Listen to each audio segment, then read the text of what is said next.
ಪುರಂದರದಾಸರು, ವಿಜಯದಾಸರು, ಗೋಪಾಲದಾಸರು, ಜಗನ್ನಾಥದಾಸರು, ಕನಕದಾಸರು, ಪ್ರಾಣೇಶದಾಸರು, ವ್ಯಾಸರಾಯರು, ವಾದಿರಾಜರು ಇವರೆಲ್ಲ ದೇವರ ಬಗ್ಗೆ ನಮಗೆ ತಿಳಿಯ ಹೇಳಲಿಕ್ಕೆ ಬಂದವರು.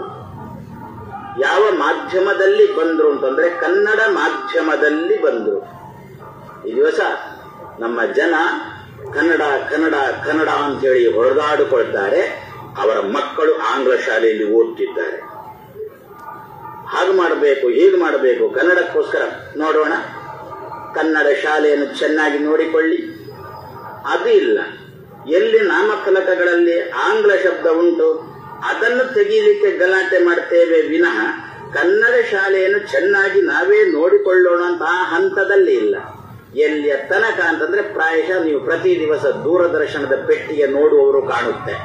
ಅಲ್ಲಿ ಬೆಂಗಳೂರಿನ ಏನು ವಿಧಾನಸೌಧನ, ಆ ವಿಧಾನಸೌಧದಲ್ಲಿ ಸಭೆ ನಡೆಯುತ್ತಿರ್ತದಲ್ಲ, ಆ ಸಭೆ ನಡೆಯುವ ಸಂದರ್ಭದಲ್ಲಿ ಒಬ್ಬ ಅಧ್ಯಕ್ಷ ಕೂತಿರ್ತಾನಲ್ಲ, ಕನ್ನಡ ಕೇಳಿದ್ದೀರಾ ಅವನದ್ದು? ಕೇಳಲಿಲ್ಲ ಅಂದ್ರೆ ಸರಿಯಾಗಿ ಕೇಳಿಸಿಕೊಳ್ಳಿ. ಲಕಾರ ಲಕಾರಗಳಿಗೆ ವ್ಯತ್ಯಾಸ ಇಲ್ಲದ ರೀತಿಯಲ್ಲಿ ಕನ್ನಡ ಭಾಷೆಗಳು ಈಗ ನಮ್ಮಲ್ಲಿ ಬರ್ತಾ ಉಂಟು. ದೇವರು ಅಷ್ಟು ಒಳ್ಳೆ ನಾಲಿಗೆ ಕೊಟ್ಟಿದ್ದಾನೆ.